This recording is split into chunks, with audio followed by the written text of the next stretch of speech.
You just started a new D&D campaign, or your typical dungeon master is starting up a new campaign.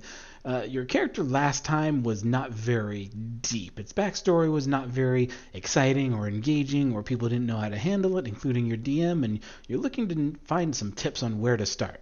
We'll start here with these 6 player creation backstory tips.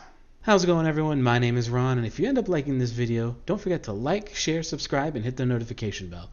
This helps me out a lot, and it helps me grow my channel with the YouTube algorithm. So without further ado, let's get on with the video. The first tip here is going to be the easiest one to include out of all the tips on this list, and that is to simply roleplay against type.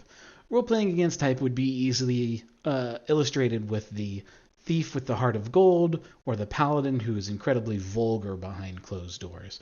With role-playing against type, this is one of those subtle things that hit your other player characters at the table with like there's something weird going on here. This is something that we need to really engage with and figure out what is going on in that character's backstory. Like if you just have a paladin who is very proper and he will always stand up for the right thing, and then you go into a cave and he's swearing a lot, he's very vulgar, he makes lewd gestures and things like that, people think, okay, what's this story here? There's something that would let it lead him to be a paladin, but there's also whatever this was.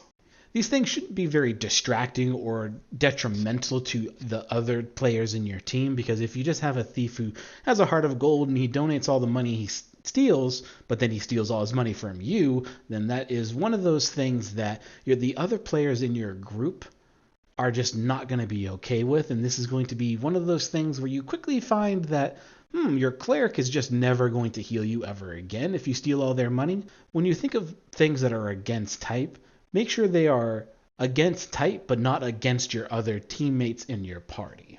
Tip number 2 is going to be adapt real-world archetypes into the game.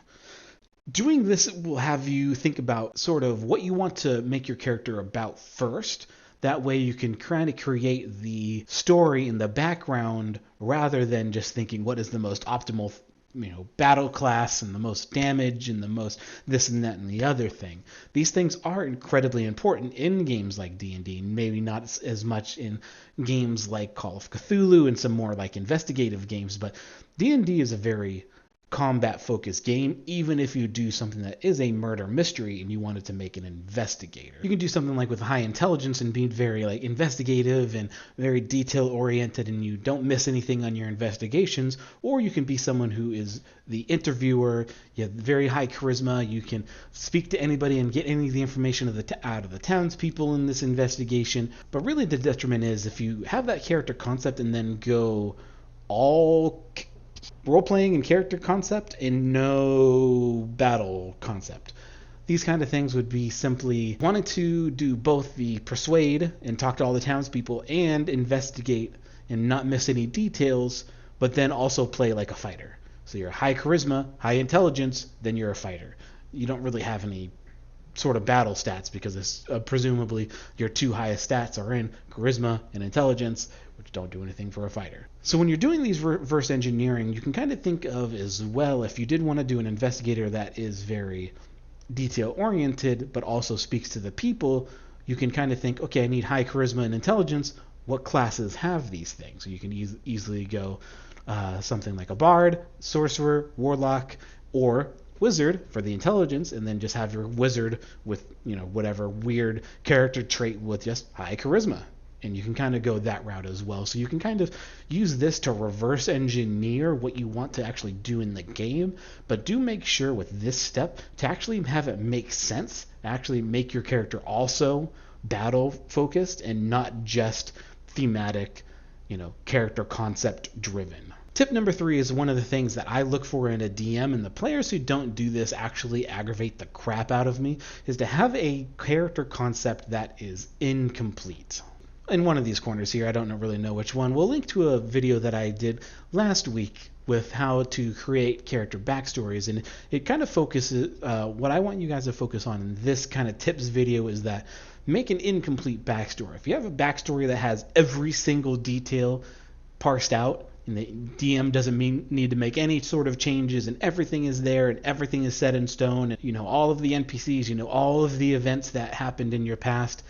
This is very boring for a DM because there's nothing I can work with. There's no like, oh surprise, that person's still alive because you told me that they are dead.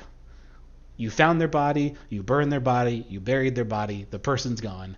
As a DM, there is nothing I can do with that. So you have an incomplete backstory, like you just left one day and then you came back to your village and your village is burned to the ground.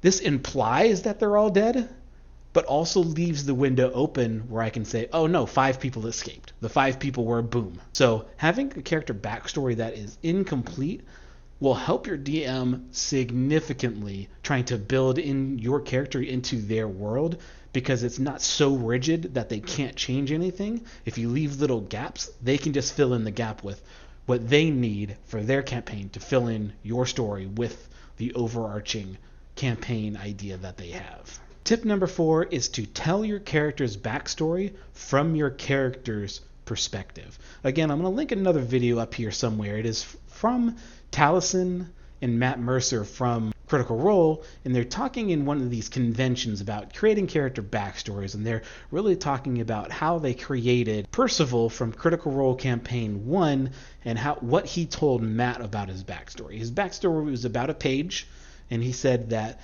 his entire backstory was, you know, the typical, here are the demographic information, you know, I'm a noble, I'm come from this city, you know, all that kind of stuff. But most of his backstory was basically the week leading up to the Briarwoods taking over Whitestone. And the details that he added and included into his backstories are what Percival sees and hears and thinks and does. And he doesn't lead like, then the Briarwoods do this. Because you don't know that. You are not a god looking down on this character, even though in the, you know, the what happening in D&D, like yes, you are creating this character. You know what happens in your backstory, but this kind of goes back to my previous tip as well. If you have an incomplete backstory, there's possibility of surprises that are popping up. So if you tell it from your character's perspective, like when people see things, they get incomplete information. They kind of see things in bits and pieces, and they see things out of the corner of their eye, and they get things that are mistaken, and they're unsure about things. And hindsight is 20/20, but you also forget details if they're not like solidified in your brain. So telling things from your character's perspective leaves the door open for your DM to say, actually, the sister where you thought who dropped dead with an arrow through them, ooh, that person is still alive. Tip number 5 is one that also is going to help a lot, and it's one of those things that if I don't see this in my character backstories, I will have them change it. Have at least 2 relationships with other characters, either in your party or in the game world as NPCs.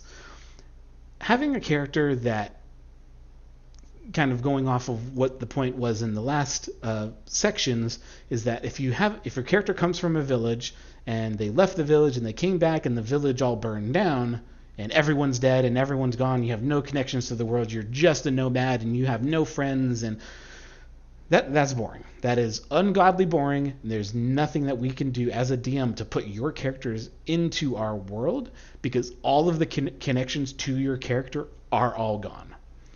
Have a couple connections to your character. Like, it is okay to have your town burned down, but let's have some survivors. Let's have some of the survivors either be one or both of your parents. One of your parents can die. That can be an interesting kind of backstory thing. But have like a couple of your friends survive, a couple of your enemies survive, a couple of the people who you hate in the entire world survive.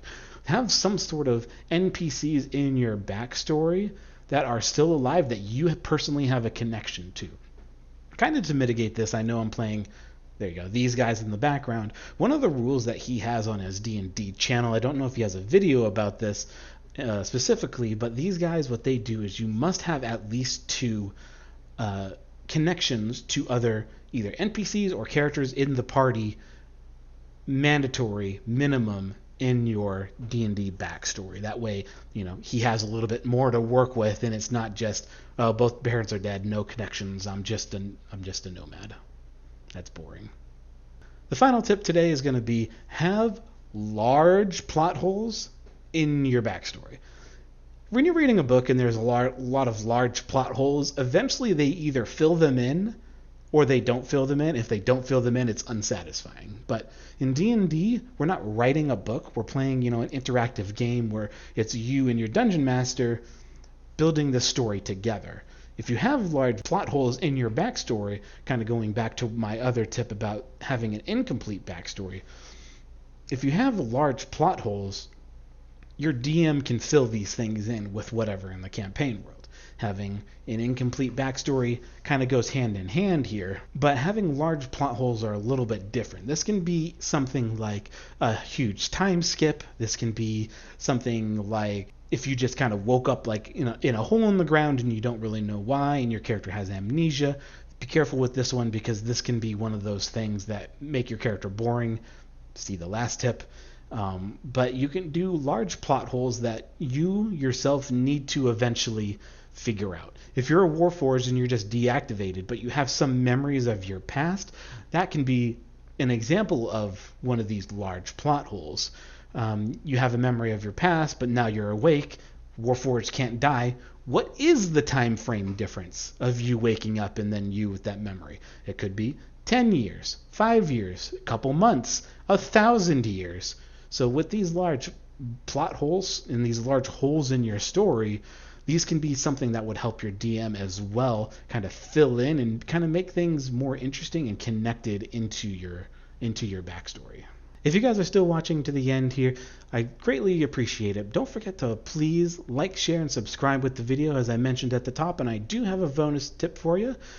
The bonus tip for you is going to be, don't be an archetype that is absolutely annoying. This should go without saying. I'm going to throw it in here as a bonus just in case here, but don't be an archetype that you think is fun but is going to annoy every other person at your table.